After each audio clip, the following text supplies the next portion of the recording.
Hello students, welcome in geography class. Well, today we are going to learn the new chapter number 2, location and extent. Before that, we are going to learn the preface of this chapter. Then now listen carefully. Friends, since 6th standard, we have been studying geography as a separate subject as a part of the course social science. We have been introduced to various concepts, processes and features related to the four spheres of the earth. So students, हम करीबन 6 standard से लेकर अब तक geography एक अलग से ऐसा सब्जेक्ट हम पढ़ते हुए आ रहे हैं। तो अब ये सोशल साइंस का एक पार्ट वाला सब्जेक्ट वहाँ पे बताया जाता है। तो हमने इस सब्जेक्ट के अंदर, ज्योग्राफी के अंदर बहुत से सारे कॉन्सेप्ट जो है उन्हें इंट्रोड्यूस किया, उन्हें समझा। उसके बाद जो प्रोसेसेस है, उसके बाद जो features related to the 4 spheres of the earth के जो है जिनके बारे में हमने जानकारी ली है। Now we have also studied how settlements evolve, how humans have been using the natural sources for their livelihood. तो आगे चलकर हमने ये भी पढ़ा कि किस तरह से सेटलमेंट जो है वो इवॉल्व होती है। जो ह्यूमन होते हैं वो नेचुरल जो सोर्सेस हैं, नेचुरल सोर्सेस का उनके जीने के लिए किस तरह से इस्तेमाल करते हैं। How they proceed the raw sources into more usable items. और जो रॉ रिसोर्सेज हैं उन्हें एक यूजेबल आइटम में किस तरह से वो चेंज करते हैं, वो प्रोसेस किस तरह की है, ये हमने वहाँ पे जाना। How this goods are traded in local as well as global market etcetera. और उसके बाद ये जो मतलब वहाँ पे गुड्स बनते हैं, जो भी सारे गुड्स उसके बनते हैं वो किस तरह से ग्लोबल मार्केट में वहाँ पे बेचे जाते हैं, उनका ट्रेड किया जाता है। तो ये सारी चीज़ें हमने अब तक के जो भी सारे ज्योग्राफी की स्टडी थी उसमें किया है। Moreover, we have been considered the ill effect of indiscriminate and exploitative utilization of resources in our environment।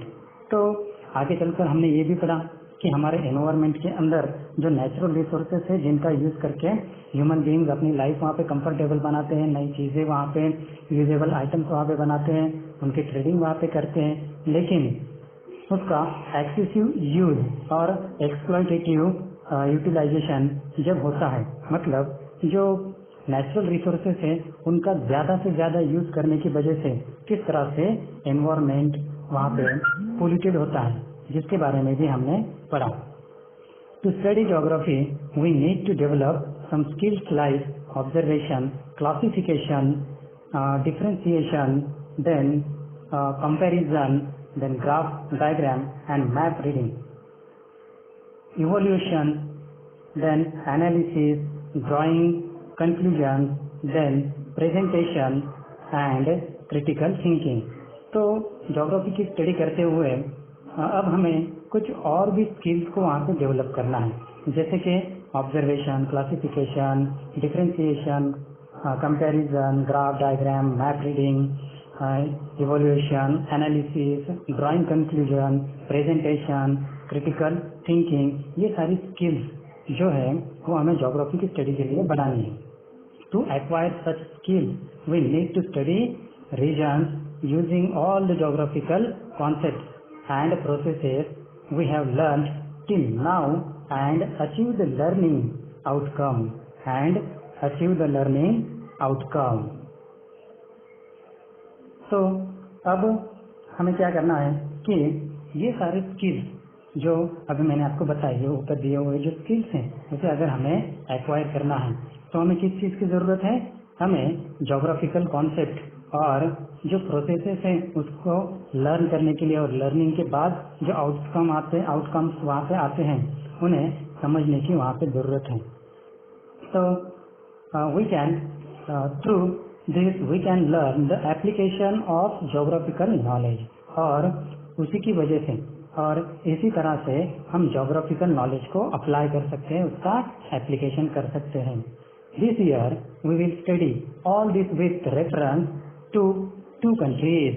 अब इस साल हम ये सारे जो रेफरेंसेस हैं वो 2 कंट्रीज को ध्यान में रखकर, 2 कंट्रीज को एक एग्जाम्पल के तौर पर सामने रखकर उसकी स्टडी करने वाले हैं।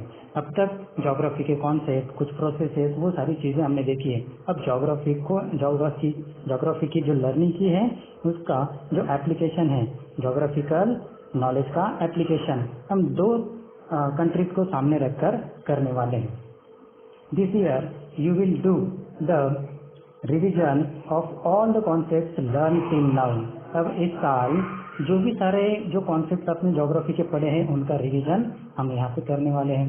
This study will help you to provide an insight into geography and its application. अब ये जो स्टडी है वो आपको क्या प्रोवाइड करने वाली है कि ज्योग्राफी के अंदर क्या है और उसका एप्लीकेशन किस तरह से किया जाता है, जिसके बारे में आपको ये स्टडी बताएगी। It will help you to understand natural and man made events. तो नेचुरल और मैन मेड इवेंट्स के बारे में समझने के लिए ये स्टडी आपको हेल्पफुल वहाँ पे रहेगी, मददगार साबित होगी। By applying geographical concepts the characteristics of the region will be understood. We understand how people in the region have adopted to the region. तो by applying geographical concepts, जो भी geographical concepts है उन्हें apply करके the characteristic of region will be understood. जो characteristic है region की उसे हम समझने वाले हैं। उसके बाद we understand how people in the region have adopted to the region. तो रीजन में जो पीपल है वो खुद को किस तरह से ढाल लेते हैं, किस तरह से अडॉप्ट करते हैं, अडेप्ट वहाँ पे करते हैं, जिसके बारे में हम यहाँ पे जानकारी लेने वाले हैं। Problem arising due to over population of resources.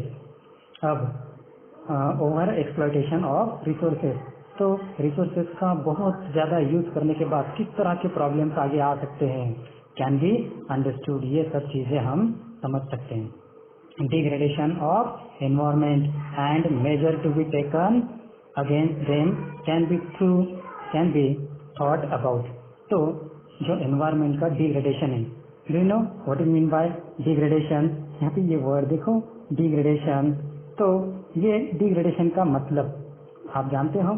तो degradation मतलब grade कम होना या reduce the quality, we call it।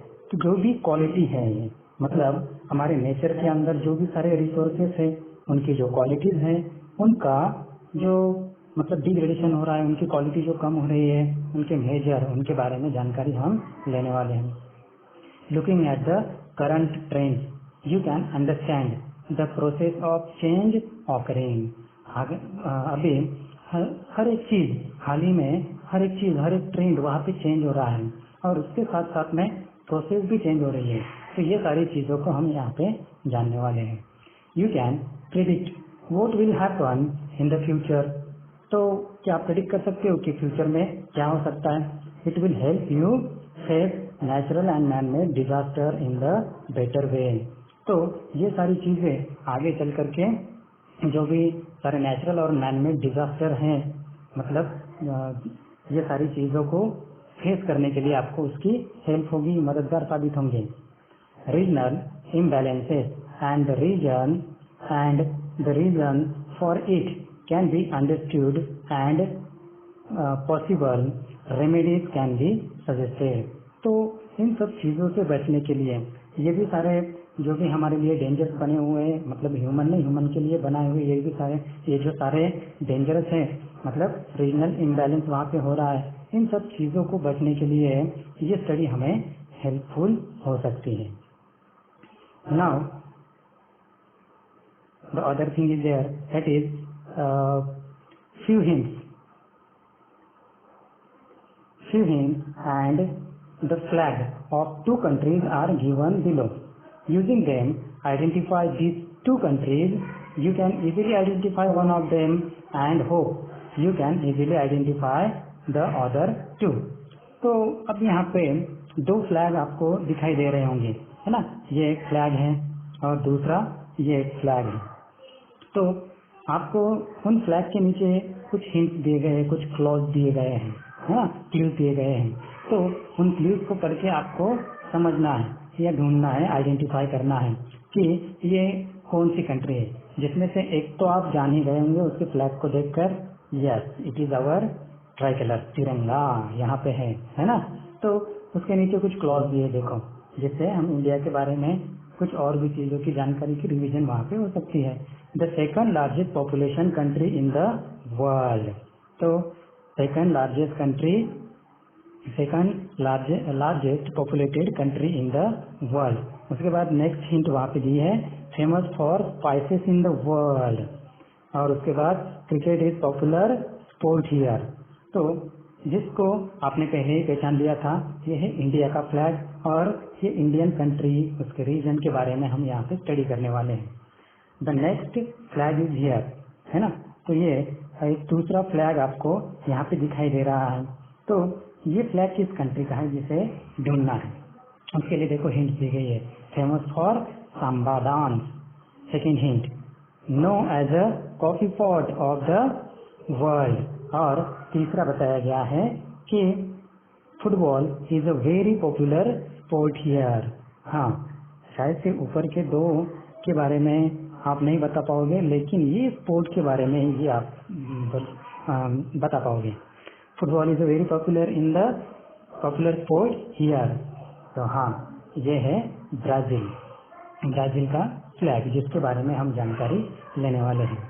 Okay, the next study, the further study we are going to learn in the next lecture. Okay, bye.